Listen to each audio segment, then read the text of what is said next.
meta-narrative, that it questions all the narratives which are developed by modernism or enlightenment period, that one should do this or that. So each and every meta narrative or the grand narrative, grand stories must put in question. Okay, so what are the characteristics of literature? Like literature and we will also see that how it is different than modernism or modernist literature. So the first one is you can find the characteristic of irony and black humor in the writings of postmodernism.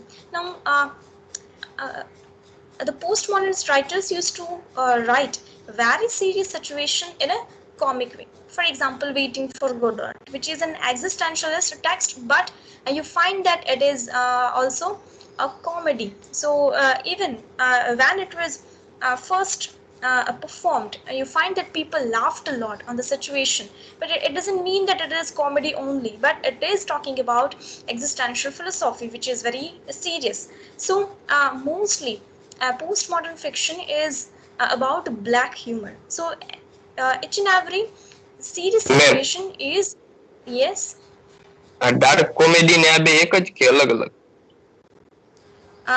dark comedy, yes it is, yes it is similar. Dark comedy is similar. This black humor and dark comedy, they are similar. Okay. Black humor, they are using black humor.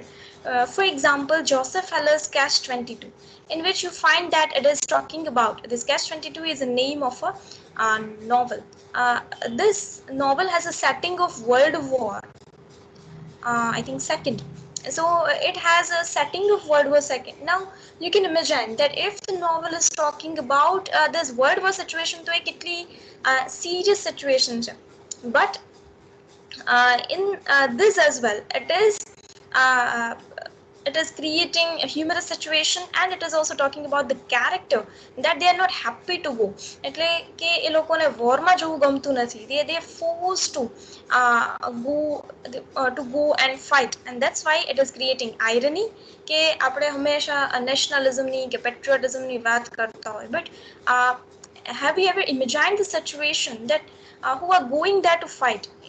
It is never out of nationalism or patriotism. એ ક્યાંય હંમેશા દેશભક્તિ માટે લડવા જતા નથી, but they are forced to fight. So they are made to fight. એની માટે compulsory કરવામાં આવ્યું છે. And these young people, they want to do something else. They want to enjoy their life, but they have to live their life in a very unhappy situation, or they are suffering. એટલે કે જે ગોળીઓ ચાલતી હોય કે પરાણે જવું પડે છે. So of course they are not happy, and this is creating irony as well as a black humor. This situation of World War II is presented in a comic way. So it is a comedy as well as presenting irony. Another example is recently, just 2-3 years ago, one novel won International Booker Prize. It is translated in English. It is written in another language. In 2016 or 15, I forgot the year, but the title is A Horse Walks into a Bar. Now, this is a famous sentence, opening sentence of a joke. A horse walks into a bar, which is written by David Grossman. Walks into a bar. This is opening sentence of a joke, and in this novel there is a stand-up comedy show, and the stand-up comedian is talking about his past life. See, stand-up comedy એટલે આપણને એવું લાગે કે comedy હશે. So there must be comic scenes and full with laughter and humor. The novel must be very comic, but he is talking about his past life and one incident where he was a boy in a camp, and it is informed to him that he has to attend a funeral. Campમાં છે અને એને એવું inform કરવામાં આવે છે that you are supposed to attend a funeral. Even it is not informed to him કે કોનું funeral છે. Even the person who has informed him, the person who is taking him to his home, So he is also not aware of the situation that whose funeral it is. Is it his mother or father? So this is very traumatic situation, and he is continuously making joke and also talking about this incident કે મને એવું કહેવામાં નતું આવ્યું કે કોનું funeral, and whatever he was thinking at the time, that is it father or mother, which is the better situation. Is it the better that the father should die or mother should die? કોણ મરી જાય તો વધારે સારું એની માટે. So he was constantly thinking and talking about his mindset at the time when it is informed to him that he is supposed to attend funeral. So this is called black humor and irony. એ કેવી માણસોની જિંદગીમાં irony થાય that right now he is a comedian, and he is supposed to present jokes and make laugh others, but he is talking about his the most traumatic and sorrowful situation. So this is a wonderful novel. A horse walks into a bar. Okay, second characteristic is pastiche. Pastiche means to paste something, to paste, copy paste કરું કે પછી બધું ભેગું કરી દઉં, pastiche. So it is to stitch something, paste something together. Now the best example is this novel. In postmodern fiction you find that postmodernist authors are just putting things together without making any sense. So these things have no unity and coherence.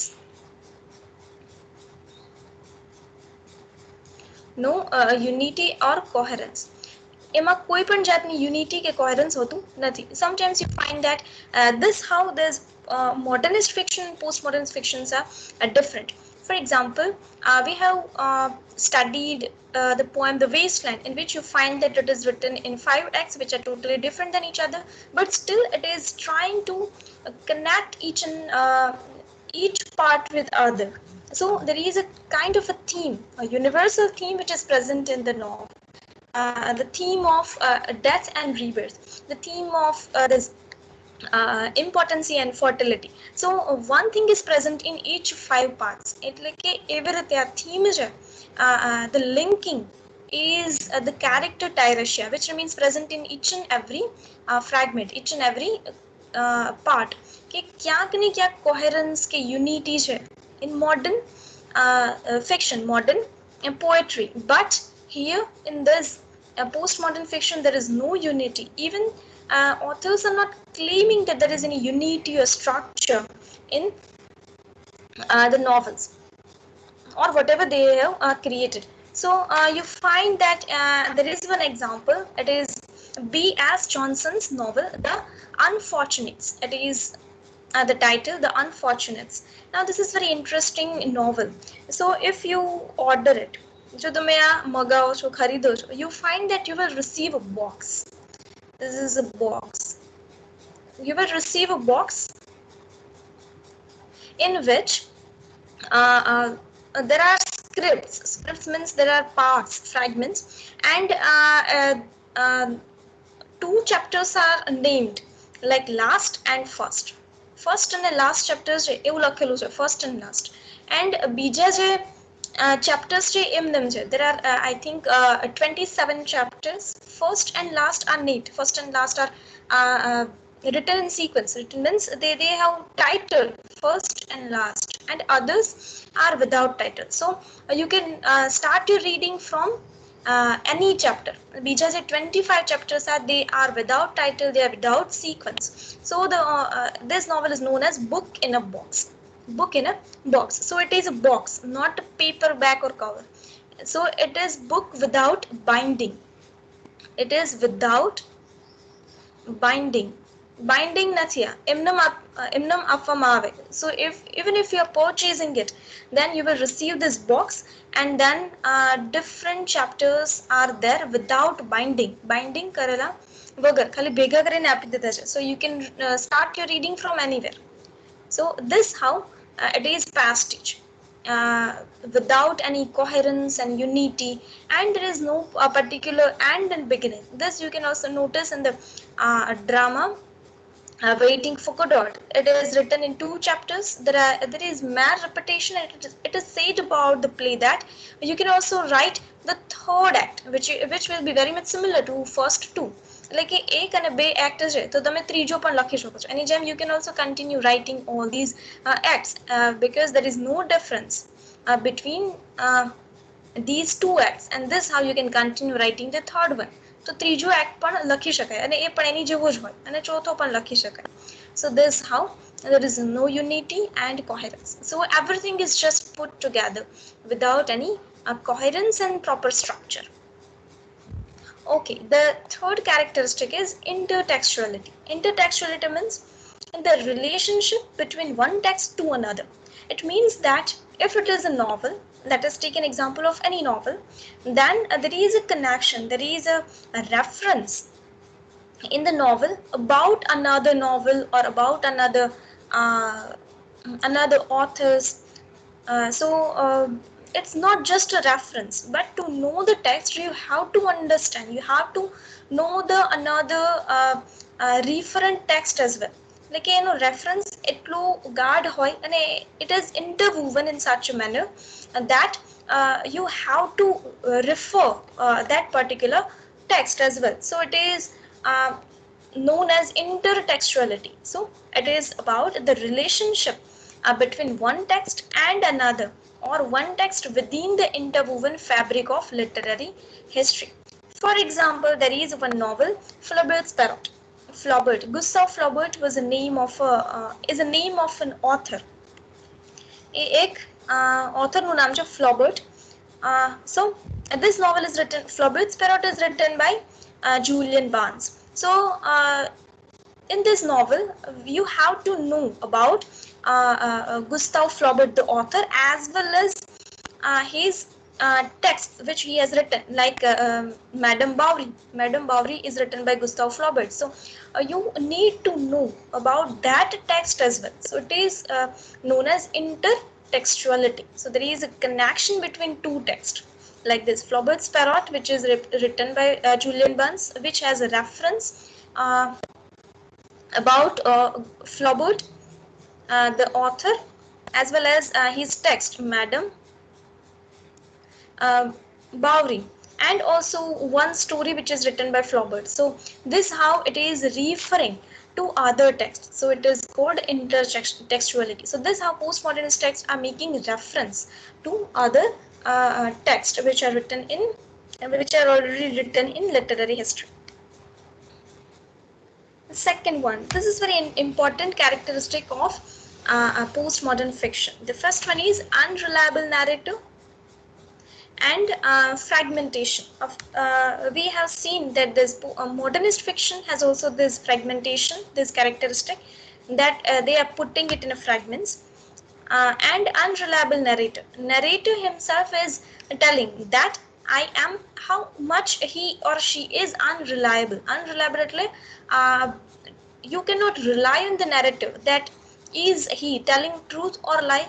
એવો કોઈ narrative પસંદ કરવામાં આવે જેને પોતાને યાદ રહેતું ના હોય, કે જેને પોતાને કોઈ મગજમાં તકલીફ હોય, કે પછી he is not sane એટલે કે નોર્મલ માણસ ન હોય, ભૂલવાની કોઈ બીમારી હોય, or he is an old man sometimes, કે જેને old man હોય તો એની મેમરી ઓછી હોય તો એ ભૂલી જતો હોય.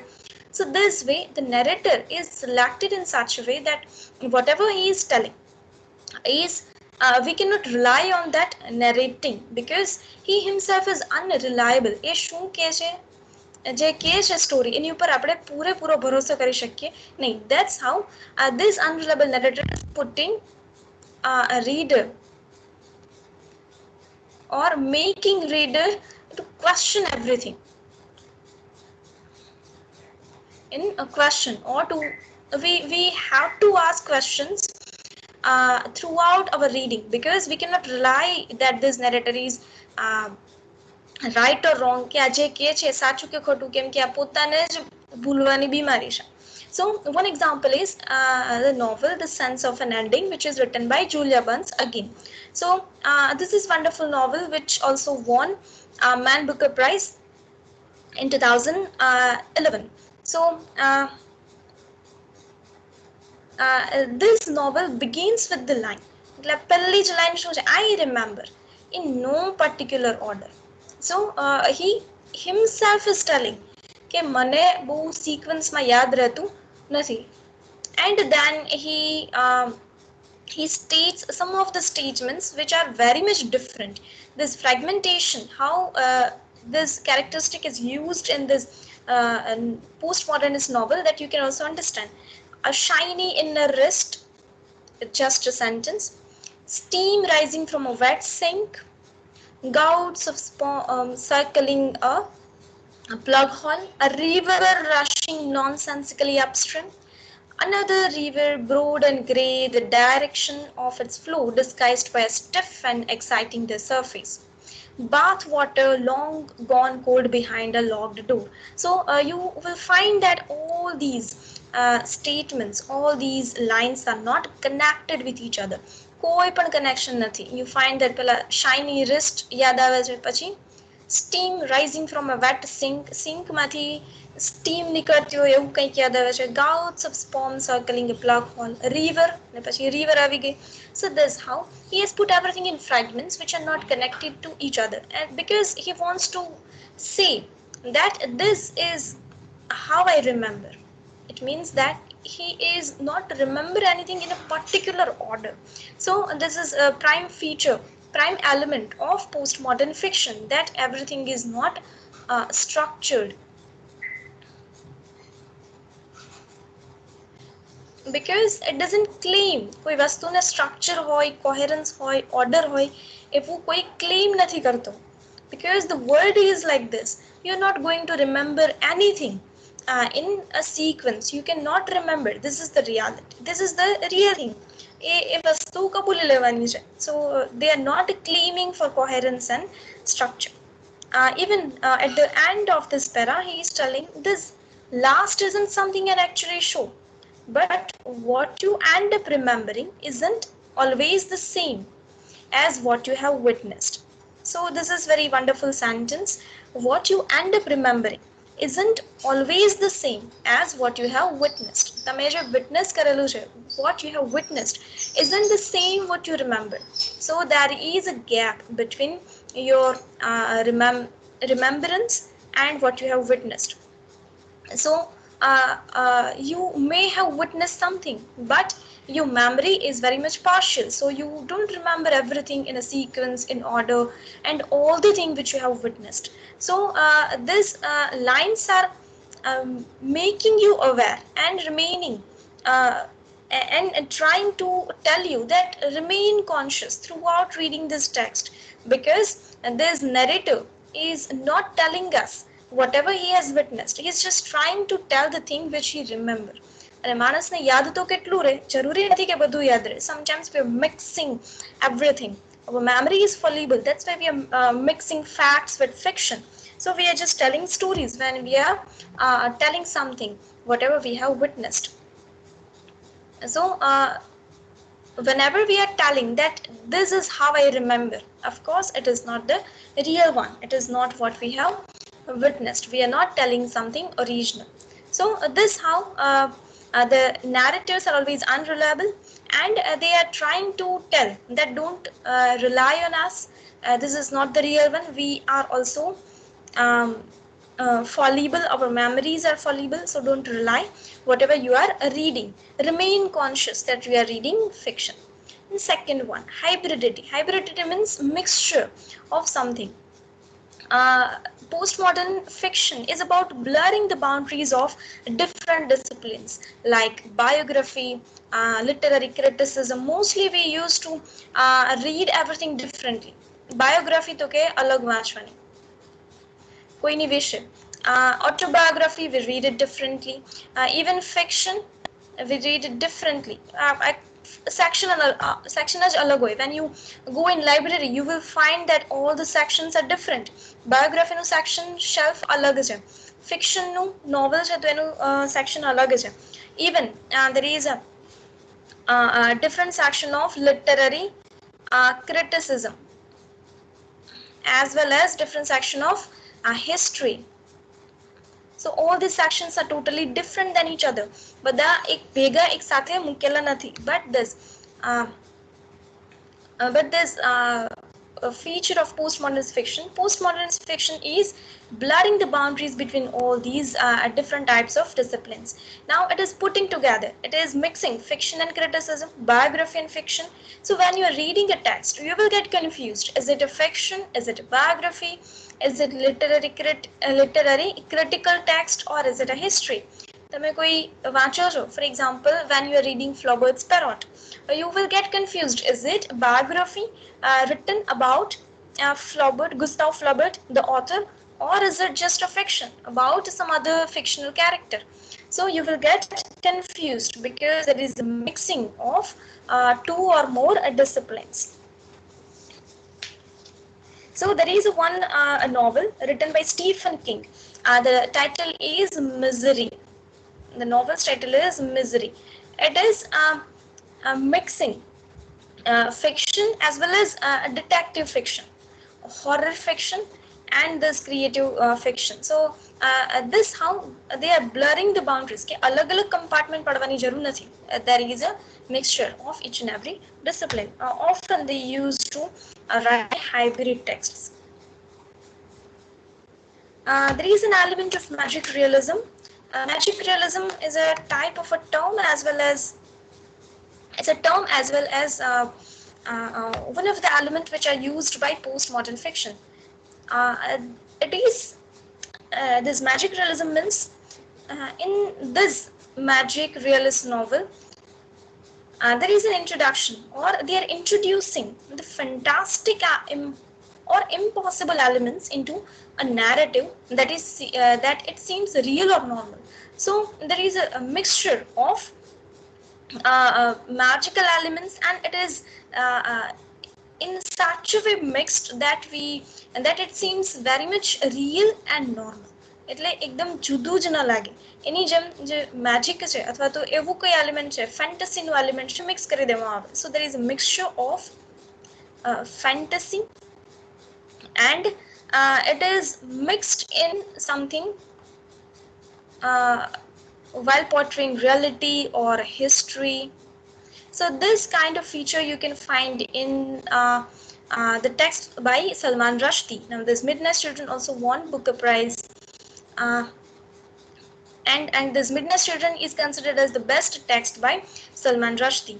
So in this text, even you can find the poster is also very interesting, where there is a time, the watch is there, and in this watch the characters or the figures of faces are included.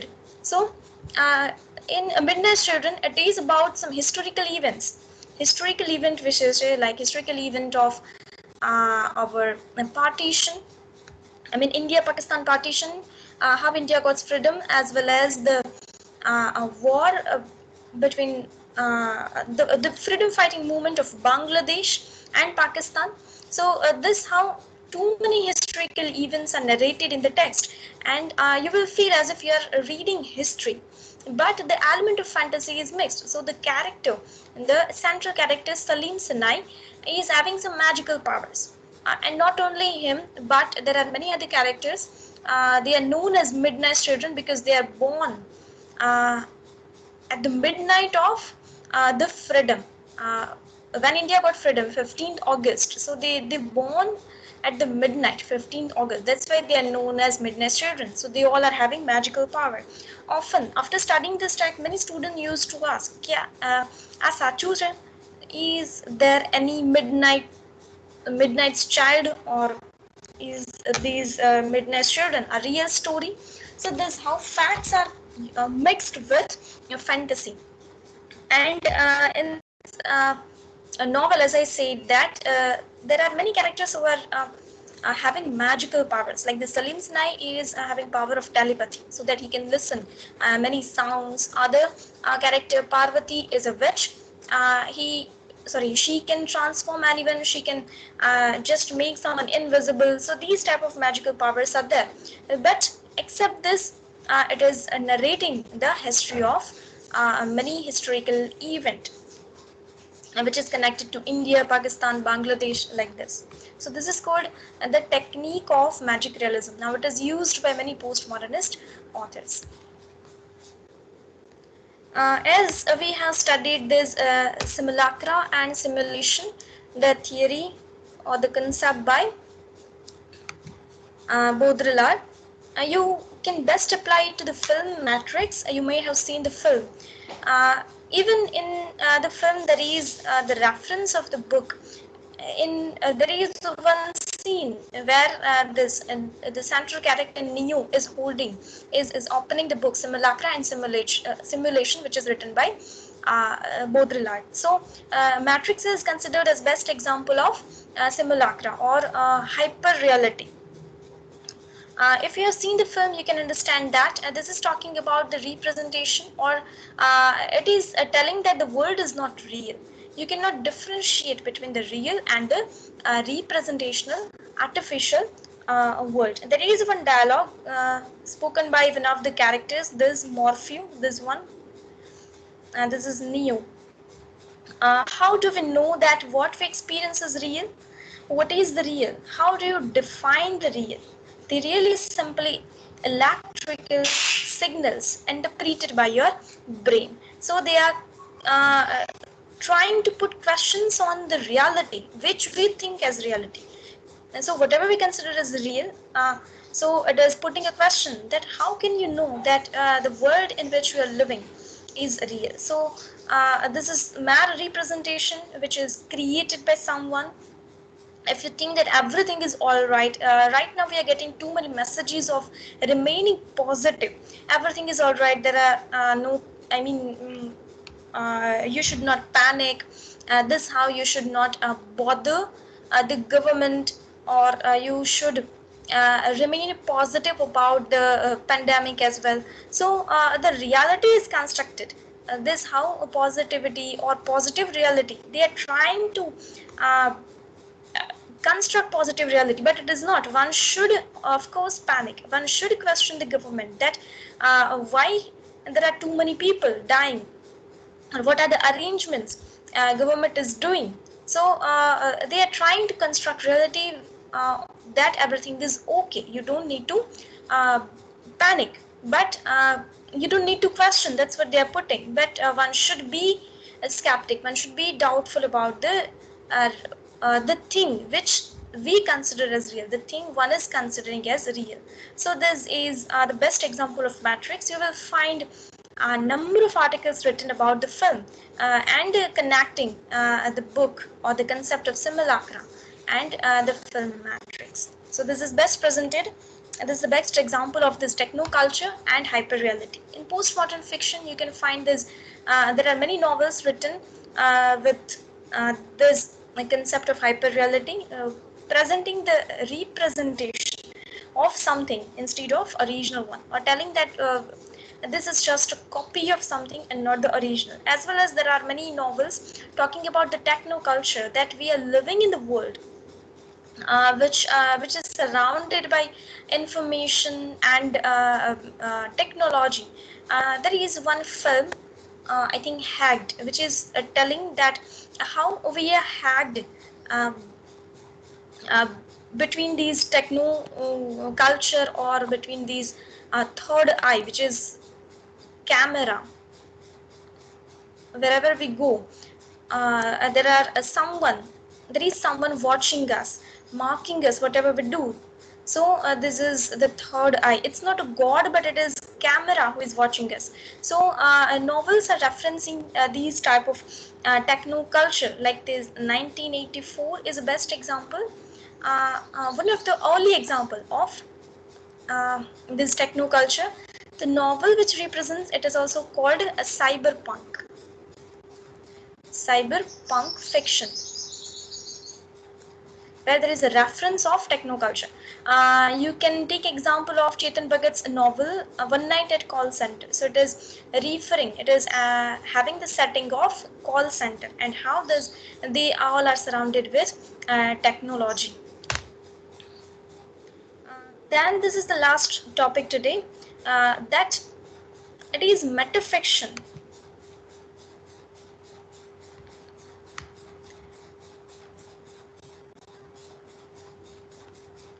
Postmodernist fiction is written in the style of metafiction. The name is given metafiction by Linda Hutcheon in her text Politics of Postmodernism, in which she defines this postmodernism. The postmodernist fiction, that they are not only about novel or fiction, but it is about writing fiction, how one person is writing something. So it is not only about fiction, but it is about writing fiction, or it is about a theory of writing. This image will make it clear that it is not only about drawing, but it is about drawing the drawing. So this how the novel, the metafiction, is something which talks about writing fiction. So for example, Flaubert's Perrault is one example in which the author is not only talking about the author Gustave Flaubert, but he is also commenting that how it is difficult to write, how it is difficult to analyze some past events, how it is difficult to find fact. So for example, if I want to write about some author, like if I'm writing about Alfred Tennyson, then I have to find some facts, I have to search for some facts. So I'm not only writing about Alfred Tennyson, so I'm not just commenting, I'm not just giving some facts which I have searched about Alfred Tennyson, but I am writing that how it is difficult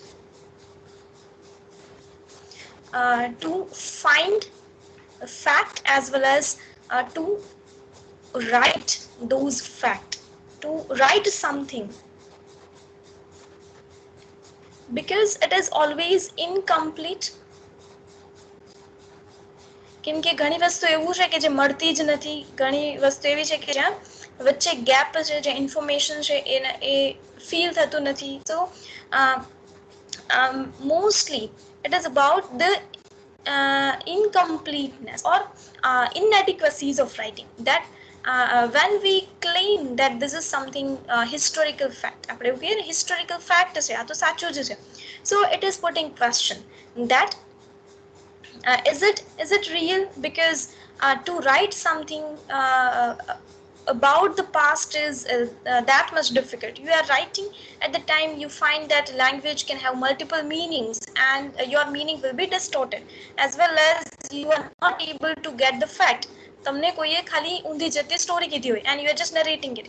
So this metafiction is not only about writing something, but it is also about the process of writing.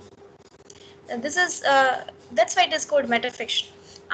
It questions the relationship between fiction and reality, how fictions are created, and this one must one must put question on the reality of the world.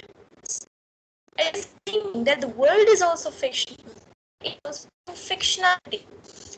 આપણે જે reality છે એવું સમજીએ છીએ, એમાં પણ કેટલું બધું ખોટું છે કે ફિક્શનાલિટી છે. સો this is questioning the fictionality of the world, and it is talking about the relationship between fiction and reality. So it is something like, if I want to portray, then there is a novel. It's a novel. It means fictional characters are portrayed. For example, you may have studied Shakespeare's plays, in which there is a play within a play. એટલે કે તમે જો શેક્સપિયરનો play ભણ્યા હોય તો એવું હોય કે પ્લેની અંદર એક પ્લે પરફોર્મન્સ આવે, like in Hamlet. There is a play performance in Hamlet. Okay, Hamlet is trying to get the idea that Claudius have Claudius killed my father or not? So that's why he is performing a play. So there is a novel uh, about a fictional character. Then another layer is of writing about this novel. I mean, it is about writing a book. कि novel केवल तलक है. For example, there is a character of author who is writing a book. So it is about writing a book, writing this novel. એટલે એ પણ એ novel ની અંદર હોય. And third one is it is also doing analysis.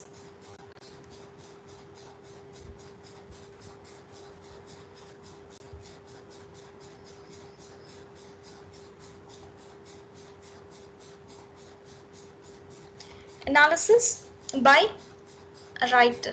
So a writer himself is doing analysis of the book by a writer. So it is a multi-layered text. This metafiction is a multi-layered text. So it is possible that there is one character who is writing a novel. Simultaneously is talking about that how he is creating characters or how writing is difficult. એક કેવી રીતે શું લખે છે, આવી રીતે એને એક passage લખ્યો, એની વાત પણ હોય એની અંદર. And the third one is he is also doing analysis of the novel as well as about his writing, that this how it is difficult for him, this how it is, this how he has created fictional character. So this how this metafiction is a multi-layered text in which you can find fictional elements as well as it is putting a question that how reality is fictionalized or constructed. Okay, so this is called metafiction. Second one is a similar one, a part of metafiction. It is historiographic metafiction, in which novel it is novels that fictionalize actual historical events and characters. It means it is talking about historical events. Like there is one novel by Julian Barnes, that is Arthur and George. So Arthur and George is about the famous writer Arthur Conan Doyle, who has written short stories and detective fiction. Sherlock Holmes is his famous character. Sherlock Holmes, you may have heard the name. So he has written he has portrayed the character of Sherlock Holmes and written detective novel. So this Arthur and George is a novel referencing the historical events about one actual case, but case of this Arthur Conan Doyle and George Adalji. So this how it is referring to historical events. For example, this Midnight Children, which is referring to historical events of India, Pakistan partition, as well as Bangladesh Pakistan war, and many other events. Even there's emergency which was applied by Indira Gandhi. So it is referring to many actual events, but it is fictionalizing it.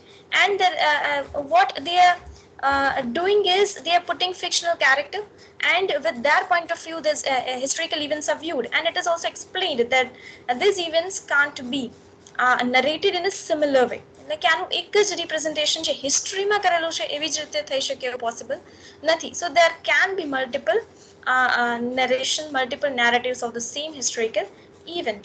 So this is how they fictionalize that this can be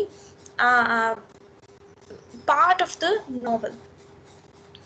So this is called historiographic metafiction. There are many metafictions like this portrait which are talking about the events which were actually happened in history. Hope you are getting me clear. Yes.